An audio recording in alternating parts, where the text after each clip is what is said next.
History tells us of saints who embraced suffering, but few began their journey praying for fatal disease merely to escape their lives. This was the dark reality of Katherine Fieschi, a noblewoman of 15th century Genoa, trapped in a brutal, loveless marriage to an unfaithful and violent man, Giuliano Adorno. For 10 years she walked in what she called blindness of the soul, a spiritual void so profound that she sought refuge in death itself, only to be stopped by the prohibition of suicide. She was living an internal hell on earth. Then, in a moment that shattered her world, everything changed. It was March 22nd, 1473. She knelt in the confessional, compelled by her sister, going through the motions of faith she no longer felt. Before she could utter a single sin, she felt a profound, instantaneous wound, a simultaneous vision that pierced her heart with the understanding of her own infinite misery and God's infinite goodness. The shock was so overwhelming that she staggered home, screaming a vow into the silence of her house: "No more world, never more sins." This dramatic conversion was merely the prelude to her profound theological revelation, one that would redefine the Christian understanding of the afterlife. Saint Catherine of Genoa would become the world's most vivid witness to purgatory, not as a place of external punishment lit by demons, but as an agonizing fire of divine love, a suffering so intense it burns the soul clean, yet one consumed entirely by overwhelming joy. For Catherine, purgatory is not God punishing the soul. It is the soul punishing itself through the overwhelming realization of God's perfect purity. The fire, she explained, is the necessary agonizing contact between the soul's residual sinfulness and the consuming, perfect love of the Creator. It is an internal combustion akin to dropping tarnished gold into a crucible. The heat burns away the dross, the attachments, the ego, and this process is painful. Yet here lies the paradox that defines her sainthood, the immense joy. The souls embrace the fire willingly, understanding that every agonizing second removes a stain and brings them closer to the desired union. In fact, her radical teaching revealed that if heaven's gate were opened early, a soul still bearing stains would refuse to enter, throwing itself back into the flames of purgatory, out of sheer reverence and shame before God's unmatched glory. This is the story of a soul refined by fire, a life utterly consumed by divine desire. Before we continue this remarkable journey into the depths of faith, we ask for a small gesture of support and belief. Please pause for a moment to write "I believe" in the comments below. Let us know what city you are watching from, and ensure you subscribe to the channel to support the sharing of these powerful Catholic stories. To fully grasp the revolutionary spiritual insights of St. Catherine of Genoa, particularly her vision of purgatory as a fire of ecstatic, cleansing love, we must first immerse ourselves in the turbulent historical and religious landscape of the late 15th and early 16th centuries. This period, known as the High Renaissance, was one of spectacular cultural flourishing, yet profound political instability and simmering spiritual anxiety. Katherine Fieschi Adorno was born in Genoa in 1447, a time when the Republic of Genoa stood as a titan of maritime trade and finance, rivaling Venice and Florence in economic power. Yet, this wealth was paired with relentless political volatility. Genoa was not a unified state, but a republic frequently caught in the crosshairs of larger European powers, France, Milan, and the Spanish kingdoms, often ruled by perpetually changing doges or subject to foreign domination. This instability provided a stark backdrop to Catherine's life. The aristocratic world she inhabited was one of constant striving for status and security in a geopolitical environment that offered none. Her personal journey mirrored the era's disquiet. Born into a noble family, she was forced into a politically advantageous but deeply unhappy marriage to Giuliano Adorno at the age of 16. For years, she lived a life of social obligation and inner misery, conforming to the external dictates of her class. This trajectory was violently altered in 1473, when a profound mystical experience, often described simply as her conversion, shattered her previous existence. This moment was crucial, occurring amidst a cultural movement that emphasized individual piety and direct communion with the divine, often bypassing the institutional church, which at the time was often criticized for corruption and worldliness. Religiously, Catherine lived just decades before the Protestant Reformation irrevocably divided Western Christendom. Catholicism reigned supreme, but the doctrine of the afterlife was dominated by fear and transactional penance. Purgatory was universally accepted, but generally preached as a terrifying temporary hell, a place where souls paid the debt for unconfessed sin through excruciating physical torment. The prevailing mechanism for navigating purgatory was the use of indulgences, masses, and almsgiving, often viewed by reformers as purely commercial transactions. It is within this fear-driven religious context that Catherine's contribution becomes so radical. After her conversion, she dedicated the remaining 37 years of her life to selfless service at the Pamatone Hospital, caring for the sick and the dying, immersing herself in a life of rigorous austerity and profound contemplation. It was out of this lived experience of charity and purification that her mystical writings emerged, the treatise on purgatory and the dialogue between the soul and the body. Catherine's interpretation fundamentally inverted the common understanding of purgatory. For her, purgatory was not primarily a wrathful punishment inflicted by an angry God, but a necessary willed process undertaken by the soul itself. The soul, having encountered the unbearable purity of divine love, immediately recognizes its own imperfection and willingly plunges into the cleansing fire. This fire, though painful, is simultaneously a source of immense joy because it is fueled by the knowledge of God's love and the certainty of imminent union. She transformed the medieval fear of post-mortem retribution into a vision of ecstatic, self-imposed purification. Her writings, therefore, stand as a significant contribution to Christian mysticism, offering a theology that prioritized love and internal spiritual development over external religious mechanisms. Living in an age defined by political maneuvering and economic calculation, Catherine offered a profound antidote, a spiritual economy based purely on self-denial and unwavering, passionate love for God. This intense focus on internal holiness, born in the tumultuous Italian Renaissance, is the prism through which we must view her extraordinary vision of purgatory. The years of severe penance had pared Catherine's body down to a whisper, a mere vessel vibrating with the unrelenting current of divine love. But the physical trials were simply the preparation for the ultimate climax, the shattering revelation that would define her legacy. It was not enough for her to see purgatory as an external landscape. She was destined to become the living, breathing crucible of purification itself, experiencing the fire of God's justice and mercy simultaneously. The final ascent began not with a roar, but with a silence so profound it was deafening, a cessation of all earthly noise, all temporal desire, all human thought. In this void, only one reality existed: the burning, absolute majesty of God.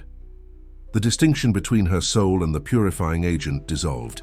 She was thrust not into a place, but into a state where the Holy Spirit, which she had sought with such agonizing intensity, now consumed her utterly. The sensory details of this climax defy common language. Imagine the intensity of 1,000 suns, compressed into the space of a single heartbeat, shining directly upon the most minute speck of dust within your being. This light, it was blinding, not because it was dark, but because it was the essence of truth. It exposed instantly and mercilessly every imperfection, every shadow of self-will, every minute attachment that separated her from the seamless glory of the divine will. This exposure was the purgatorial fire. She described the heat as an unquenchable thirst, a fiery yearning. It was not punitive heat, generated by wrath, but generated by love itself. This love was so pure, so overwhelming, that the soul, seeing itself as impure, throws itself willingly into the suffering necessary to align with such perfection. The agony was exquisite, the pain of disparity. The soul wants God completely, yet cannot have Him completely until the last stain is burned away. Catherine felt her very essence caught between two opposing, yet equally absolute forces. On one side, the irresistible magnet of God's beauty, pulling her toward union with infinite power. On the other, the fierce resistance of her remaining self-love, which clung to its own identity, even a purified identity. This resistance was the wood that fed the fire, and as the wood burned, the agony intensified. Yet, simultaneously, the joy expanded. This was the transcendent paradox, the highest joy and the deepest pain experienced at the same instant. The joy was the certainty of union, the sight of God's face already reflected in the deepest part of her being. The pain was the anguish over the delay, the unbearable grief that she had ever offended such goodness, and the fierce intolerance of the divine fire toward anything less than perfection. Her body, during these intense visions, often became translucent, radiating an inner heat that physical laws could not explain. Those attending her witnessed her complexion shifting from the pallor of death to the ruddy flush of internal combustion.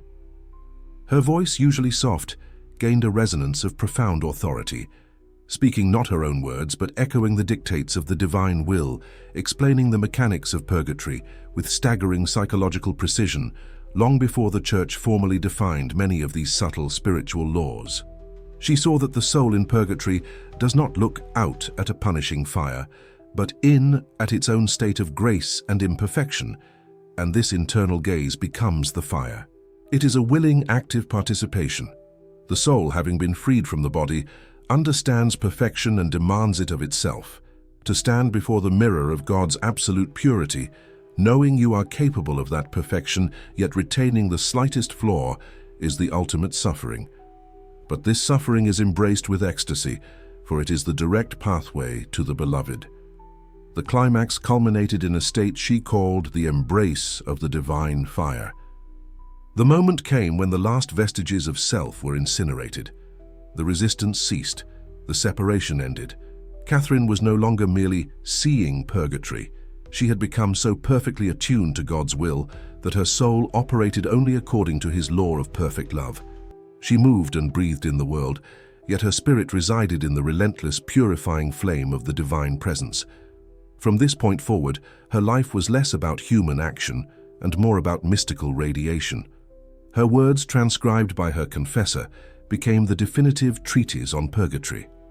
Not a theological treatise of scholastic reasoning, but a witness statement from one who had physically endured the ultimate transformation. The miracle was not just her vision, but her sustained existence within this state of perpetual purification, serving as a beacon to humanity, proving that the fire of purgatory is, ultimately, the inescapable, demanding, and utterly joyful fire of God's love. We have described the fire that St. Catherine beheld, a fire that consumed not just the residue of sin, but the very heart of the separated soul. But to truly grasp her revelation, we must transcend the medieval images of punitive torment and enter into the profound spiritual significance of her vision. Catherine's purgatory is fundamentally a place of intense, active love. It is here that she unveils one of the most sublime paradoxes of Christian spirituality. The purifying fire is desired by the souls themselves. It is not an imposed sentence, but a necessary process embraced with burning spiritual enthusiasm. The spiritual essence of purgatory, as Catherine understood it, is rooted in the overwhelming absolute love of God, the divine caritas. The souls who enter this state have already died in a state of grace. They possess an unshakable certainty of eternal salvation. Their suffering, therefore, does not arise from the fear of damnation, but from the acute and agonizing realization of the slightest barrier remaining between them and the infinite goodness they now perceive directly. Imagine a soul utterly consumed by divine love, knowing that heaven is its absolute destiny, yet seeing the smallest speck of imperfection, a remnant of self-will, a lingering attachment to temporal vanity that hinders full union. The pain of purgatory is precisely the pain of the wound of love delayed.